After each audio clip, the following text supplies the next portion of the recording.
Hello and welcome to my first lecture on going from classical geometry to topology. I will try to give you some ideas of how one can go from classical geometry, the kind of geometry that we all learn in school, to a more flexible kind of geometry, which is called topology. Classical geometry studies shapes mostly in the two-dimensional and three-dimensional spaces. We study notions like area, length, volume, angle, and so on, and we try to understand how all these concepts are related to each other. One of the first facts that we learn in school is the Pythagoras Theorem. In fact, it's one of the oldest results in classical geometry, which say that if we have a triangle with one angle being 90 degrees, and if the sides are A, B, and C, then A squared plus B squared is equal to C squared. So in this case, this fact relates the length of the sides of a triangle. Let's see some more examples. If we have a circle with radius r, and if we look inside the circle and try to calculate the area of the interior of the circle, then we can calculate it by a simple formula, which is just pi, the number pi times r squared, where r is the radius of the circle. We can look at another example. If we are given a triangle and if we join the vertices of this triangle to the opposite side, to the middle point of the opposite side of the triangle, then something very nice happens here, which is that all the lines in this picture, these are the green lines, they all pass through one point. So this is a fact, a kind of statement in classical geometry. Now, in classical geometry, if we have a shape and if we move the shape, for example, if we have a shape in the plane and if we move it or in the three-dimensional space, then the length, area, angles, and so on, all the geometric properties of this shape are preserved. If we move it, or if we rotate the shape, or if we reflect it in a mirror, all these properties are preserved. For example, suppose that we have a triangle here, and this triangle, let's mark one of the angles here, and if I move it a little bit to the right, and if I even rotate the shape a little bit, then all the geometric properties are preserved. The angles would be the same, the area would be the same, the sides will be all the same length. So in a way, the geometric properties of this shape are not changed by rotating or even moving the shape. Another example is reflection. If we have a shape, for example, like we have in this picture, and if we reflect it like the reflection in a mirror, then the way that we see the shape changes. But in fact, the shape itself does not change. All the angles and the sides and so on are the same. It's just that we are looking at it from a different perspective. But the shape itself is the same. The shape does not change. So in a way, this is classical geometry is the kind of properties we want to study in a shape which are not changed if we move the shape or if we rotate it or if we reflect it. But if we do other kind of changes, then these properties may not be preserved anymore. And in fact, some of these properties that we will see in this example, some of the properties are preserved sometimes, but not all. For example, let's go back to the triangle where I had this triangle. I joined each vertex to the middle of the opposite side. So I have 3 lines. As I say, they all pass through one point. Now, if I resize the triangle, if I change the length by some fraction, let's say if I change all the length of the side by half, then the shape itself changes. It's not the same. For example, the area is different. Now the area is smaller, but the angles are the same. The angles are all the same. The angles are preserved, but the lengths are not preserved. The area is not preserved. However, the fact that all these green lines pass through one point is also preserved. So this is an example of a transformation, of a change of a shape which preserves some properties but does not preserve some other properties. So in classical geometry, these two triangles are not the same. They are similar in a way, but they are different shapes. They are considered as different objects, different shapes. As I said, the reason is because some of the properties like area and length are not preserved. They are not the same in the two shapes. Now, topology is a different kind of geometry. Topology is essentially the study of properties of shapes, or the study of shapes in a sense, up to stretching and bending the shape. So for example, I have this rubber here. Now it looks a little bit like a circle, but if I pull it a little bit, you see it doesn't look like a circle anymore. If I pull it a lot more, it's even much different. I can twist it a little bit, bend it this way and that way. So from the perspective of classical geometry, these are different shapes. This is one thing, this is another, this is a different one. If I twist, I get all kind of, in fact, when I move my hands, I get infinitely many different kind of shapes. They are different in the sense of classical geometry. But now topology, which is a new, a more flexible kind of geometry, is to say that, well, let's just consider all these shapes to be the same. In a way, we will be just interested in the properties of this shape, which are not changed by stretching and by pulling and by bending and twisting. But I cannot cut this. If I cut it, then this is not allowed. I will get something quite different. I will go through many examples here just to tell you this idea, but I think this already shows in a way very clearly what we want here. So this is a different geometry, which is quite different from classical geometry. So let me look at some examples. Now, one of the properties that is preserved by all these topological changes, by what I showed you, is connectedness. Now, this is in one piece only. It has one, so it just intuitively, if we say that this is connected, if I cut it here in the middle, then I will get two pieces. Then it will be disconnected. But now we can clearly see that this is connected. If I stretch it, it still is connected.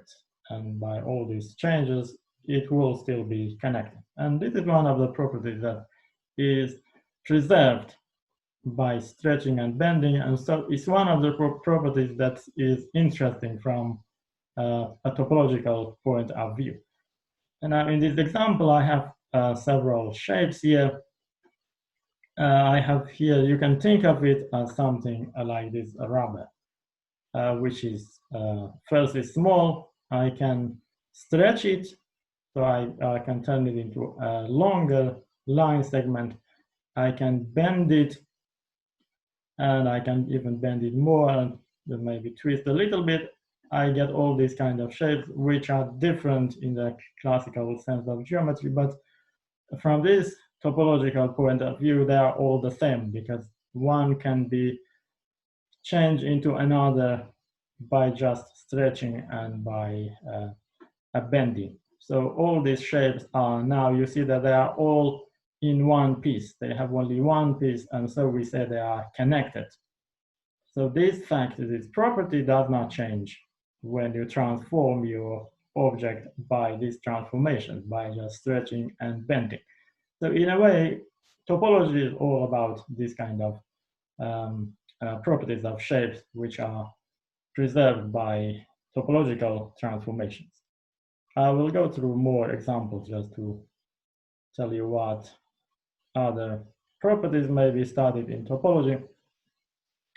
Now let's look at a circle, and just like this rubber basically. And if I stretch it a little bit, then I get a shape which looks like an ellipse. And if I bend it a little bit in the middle, push here, I push it in the middle, then I get a shape like this. But in fact, this is also the same as a square. A square and a circle and all these shapes can be transformed into each other just by this bending and stretching. And one of the things that you see here is that the circle has a hole in the middle. It's just like this. You see that there is a hole in the middle. The ellipse also has a hole in the middle. This shape also has one hole, and here one hole. All of them have exactly one hole in the middle.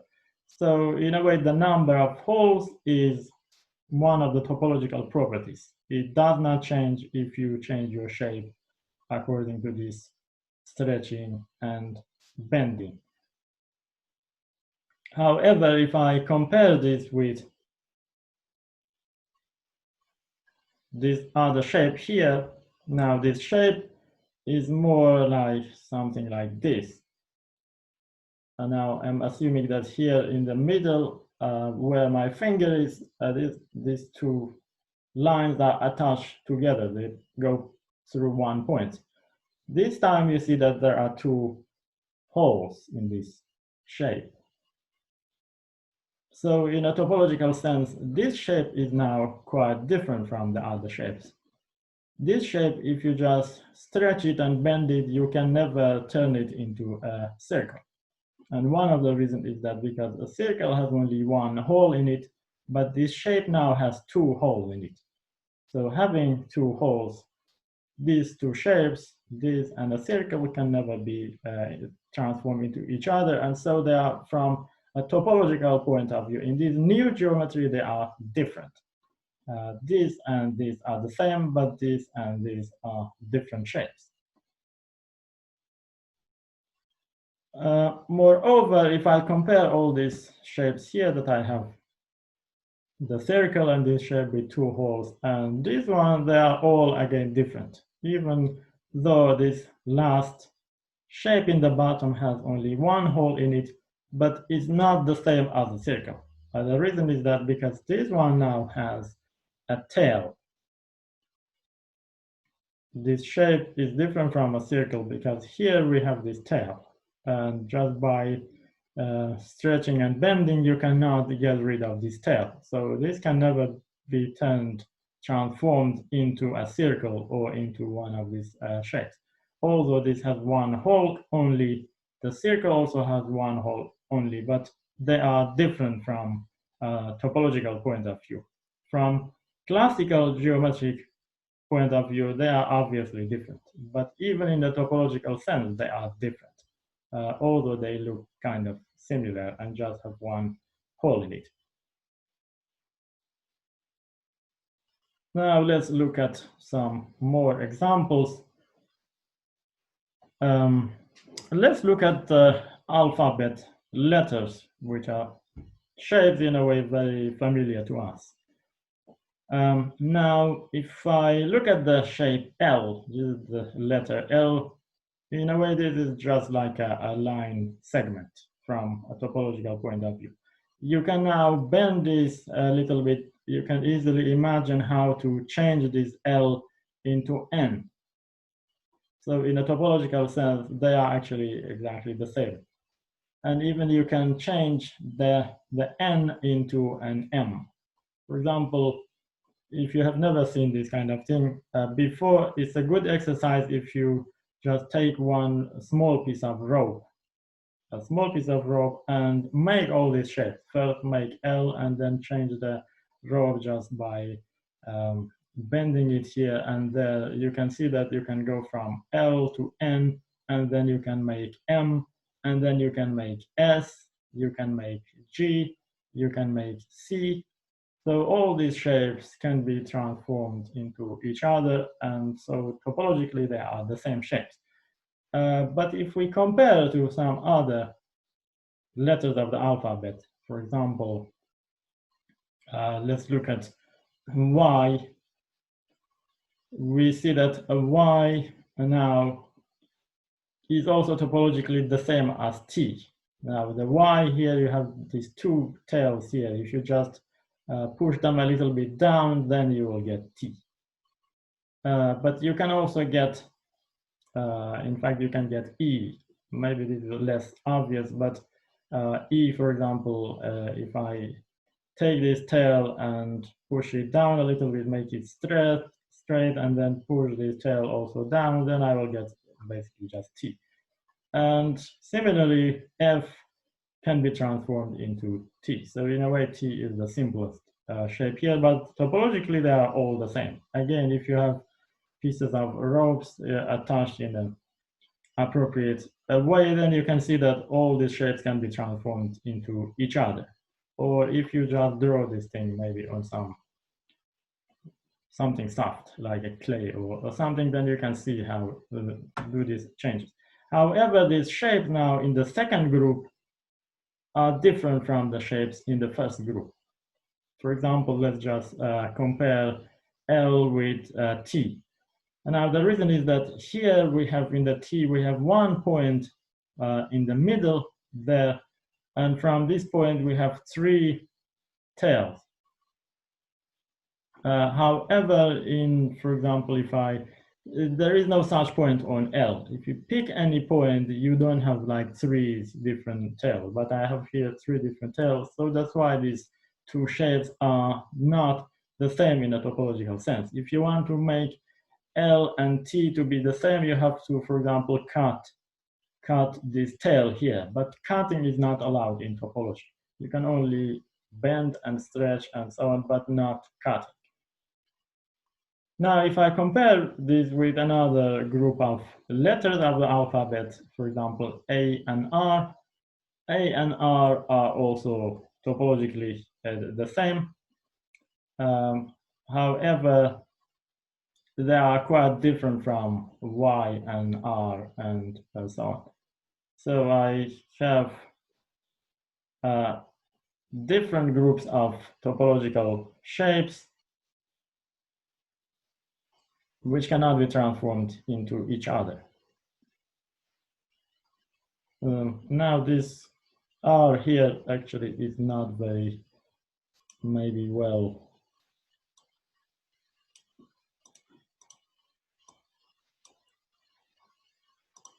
Let me draw it again.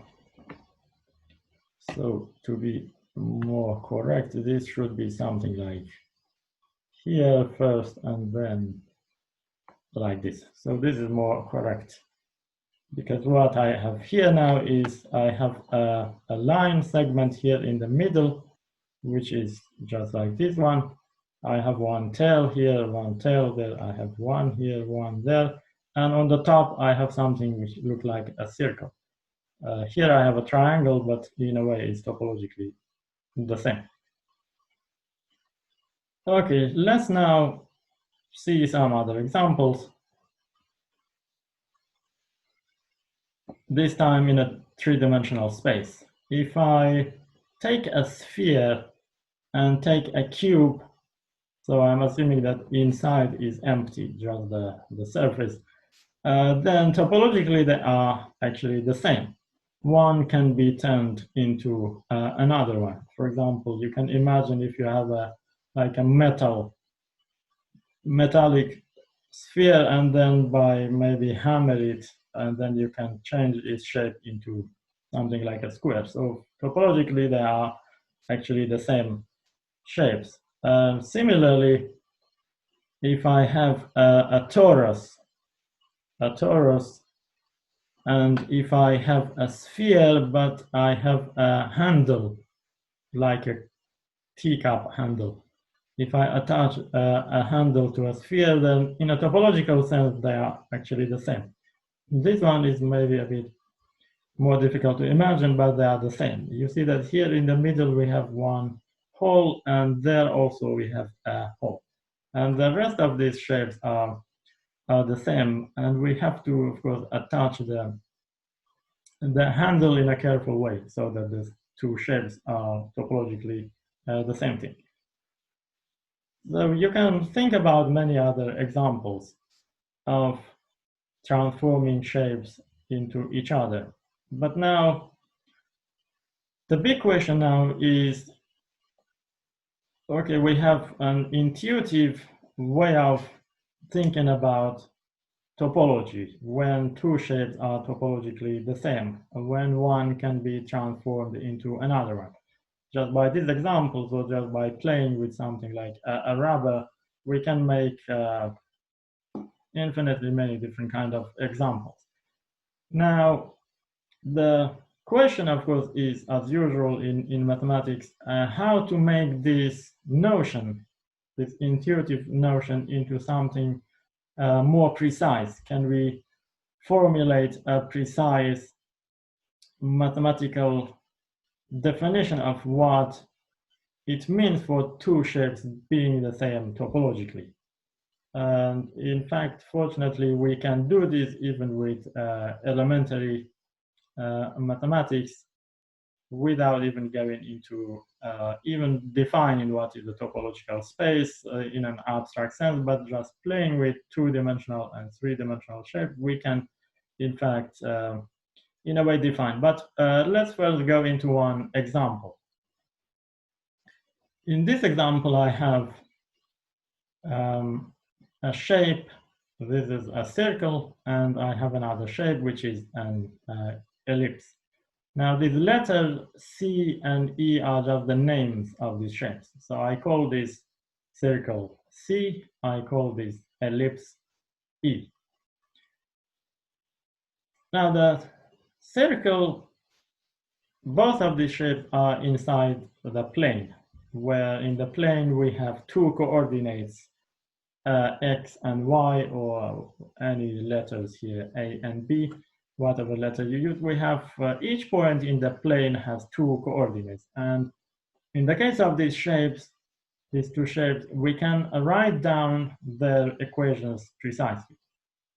For example, in this circle here, I can take its equation to be x squared plus y squared equal to 1.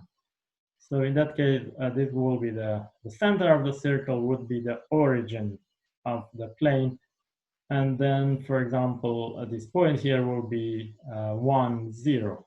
This point up there will be 0, 1, and so on. Similarly, for the ellipse, we can define it precisely. For example, in this case, I take this equation, a squared, so a will be just like x. I try to use different letters. A squared divided by 4 plus b squared equal to 1. So for example, at this point here at the very right side will be 2, 0. So the first coordinate will be 2, and the second coordinate will be 0. If we put this point, the coordinate in here, we see that 2 squared is 4, divided by 4 is 1, plus 0 equal to 1. So that point fits. And this point on the top, on the other hand, is 0, 1. Here 0 and here 1, you see that is equal to 1. So we have two shapes which are not just defined in an intuitive way, but they have a precise mathematical definition. And this is important in mathematics, that you have a precise definition, so you know what to do next. Now, going back to the rubber, let's pretend that this is the circle and then this is the ellipse. So you see that it's quite easy to see. Just by a little stretching this rubber, I can transform these two shapes into each other. But in mathematics, this is not enough just by saying something intuitive. You have to make it more precise. It has to be precisely defined. And in this case, in fact, we can precisely define what it means for this shape, this circle, to be transformed into this circle, the ellipse. And it is defined by a map. A map is just a kind of function. It takes a point on the circle to a point on the ellipse.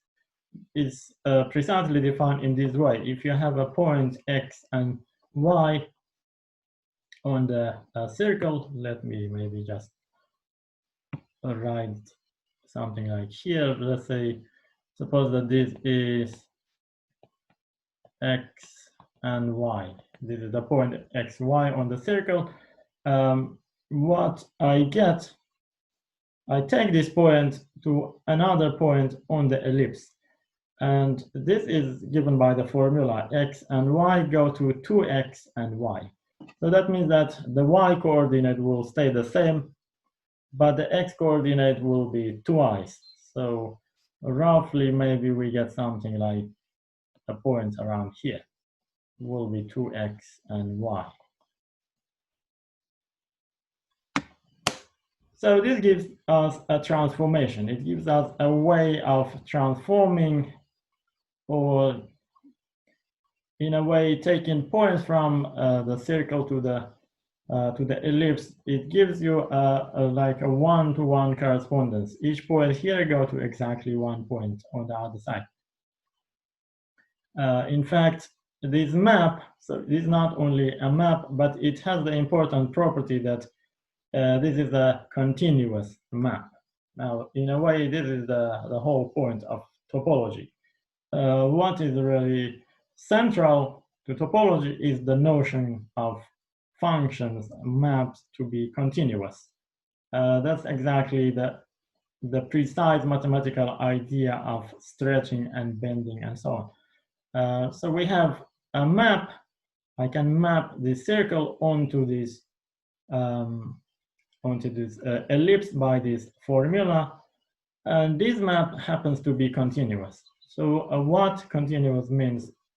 It means that if I have another point very close to x and y here, its image on the, when I map it on the ellipse, its image also stays very close to the point 2x, y.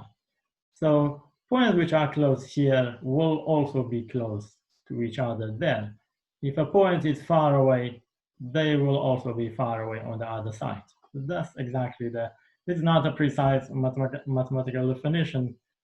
In a way, actually, you can make this into a precise mathematical definition, but intuitively, that's just what it means.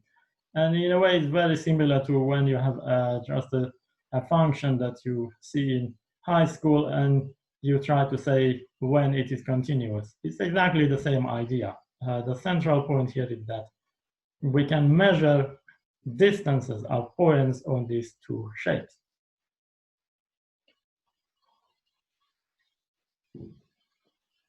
Now, similarly, we can also define a map from E back from E to C.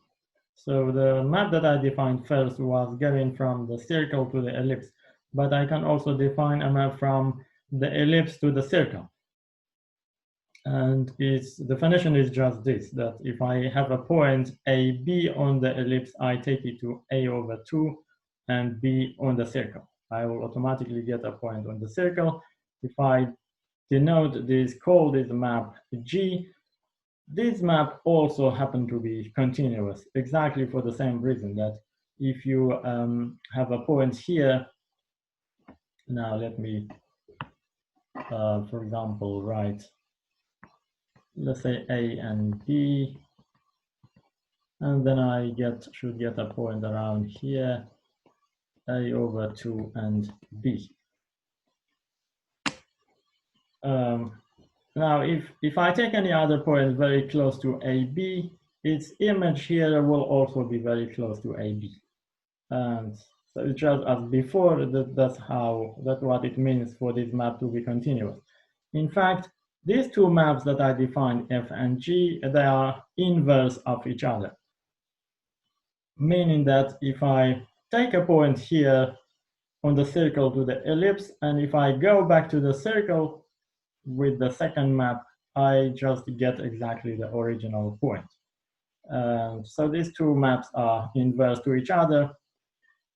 I have two maps, they are both continuous, and that's the precise definition of these two shapes to be topologically the same. There is a continuous map from here to there.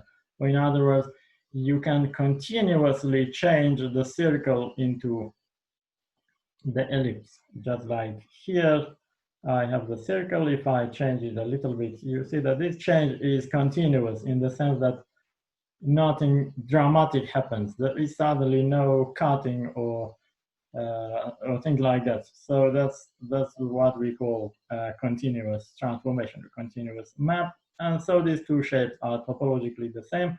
And here in this example, we have a precise mathematical formulation for the fact that these two shapes are the same.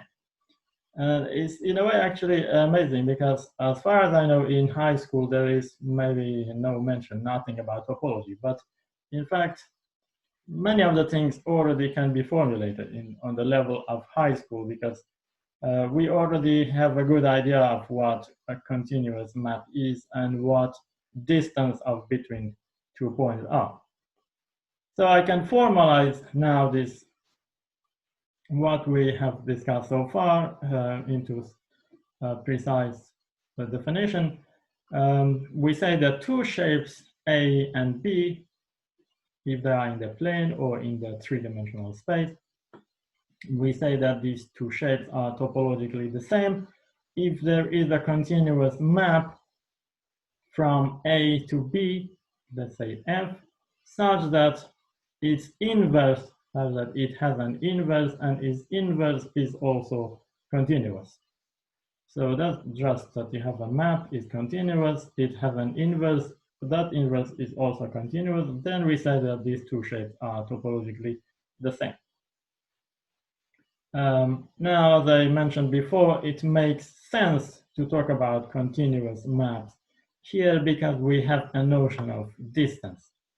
If you have any 2 points in the plane or in the three-dimensional space, you know how to calculate the distance between the 2 points. You can calculate them precisely just by looking at their coordinates. We have a function which gives you the distance between these points. These 2 points. In a way, in fact, there is a more general framework here. Essentially, if you have a space, some kind of space, it can be very strange.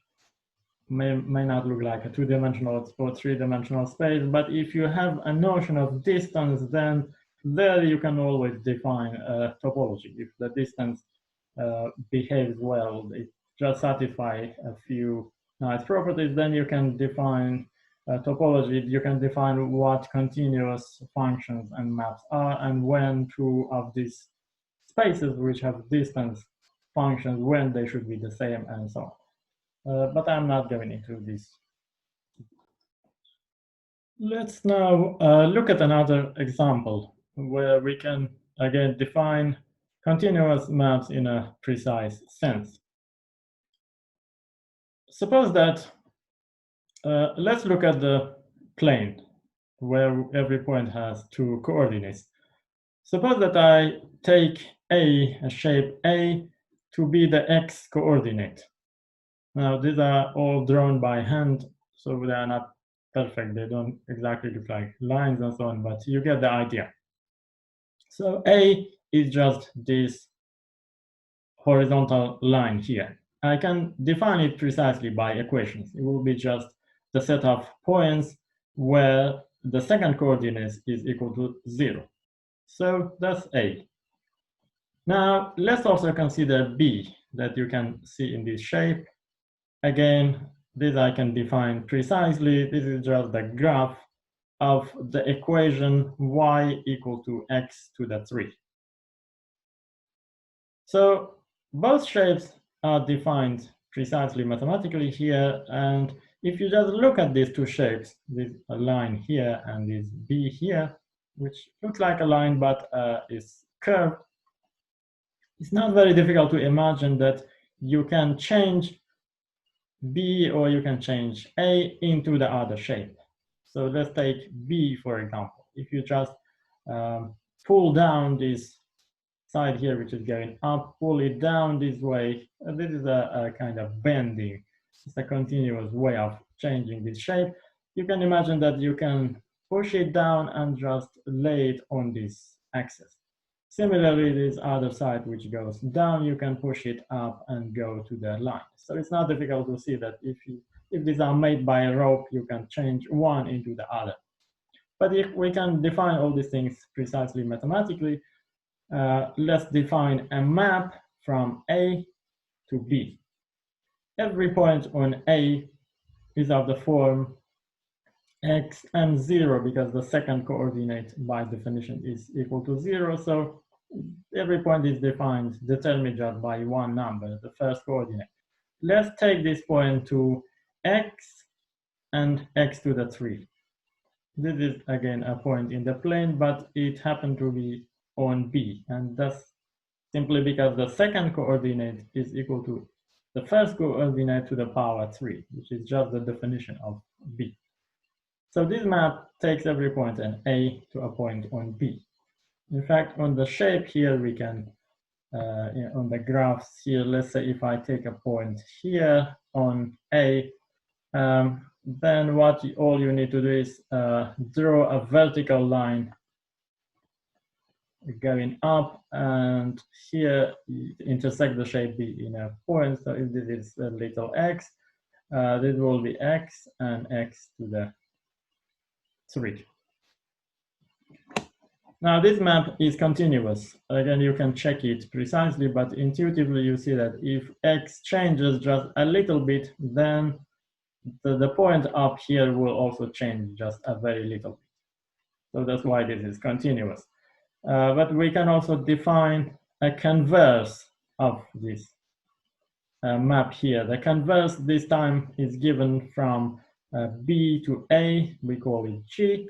This time it takes a point x, y. You forget about the y coordinate and just take x coordinate. If we explain it by these shapes, let's say if this is x and y, you just again draw a line vertical down. It will give you the first coordinate x and forgets about the second coordinate. This kind of maps are called a projection. Both maps are continuous and they are inverse to each other, and therefore from a mathematical point of view, these two shapes are topologically the same, because one can be continuously changed into another.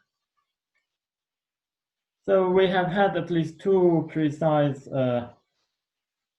examples and also many intuitive examples, but let's also go back to one of the examples that I discussed before, where I say that if we have a circle and if we have a circle with a tail, these two are not the same topologically.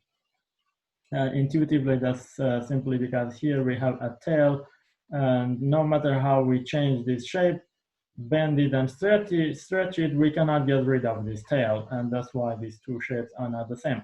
But now, even without writing down equation, in a sense, we can look at this in a more precise way. Why we cannot change one of these shapes to the other one by continuous maps. So suppose that we have a continuous map from the circle to the circle with a tail. downstairs I also have the same map, but I'm marking here a point. So if there is a continuous map with an inverse, suppose that these two are topologically the same for one moment, then that means that the point, the red point that I marked here, which is exactly the point where the tail is attached to the circle, that point should go to some point on the circle. That's just by definition. If you have like a one-to-one correspondence between the points of these two shapes, then this point should be mapped to a point on the circle. Now, just imagine what happens if we remove these points. If we remove these points, what is left should be also topologically the same. So for the circle, we get something like this, although this is not a very clean shape. Let me try another time. We have something like this. We have a circle, and then there is a point here missing. There is no point. So that means that in a topological sense, this what is left here just looks like this in a topological sense. You can open it a little bit. But what happens on the other side? We have a circle with a point missing, and then we have a line segment here. So if we open it up a little bit, we have something like this, like a half circle, and then a line segment. Now, these two shapes should be also topologically the same. In other words, this one should be continuously changed into the other one. But we see that now that this side we have just like a half circle. It has only one piece. But on the other side, we have two pieces. We have the half circle and also a line segment. In other words, this side is connected, but this side is not connected. It is disconnected. Remember from many examples ago that I said being connected is one of the important topological properties. If two shapes are the same topologically, then the number of pieces should be the same, the number of connected components. And here we have only one, but here we have two. That shows that these two shapes that I started with, the circle and the circle with a tail, they cannot be topologically the same. Simply because by removing a point, here you get one piece, there you will get two pieces, and therefore they are different topologically. So this is a different kind of argument showing why, in a way showing that trying to prove two shapes are not the same. But in these examples here, for example, we did the opposite. We tried to show two shapes are the same. In a way, it's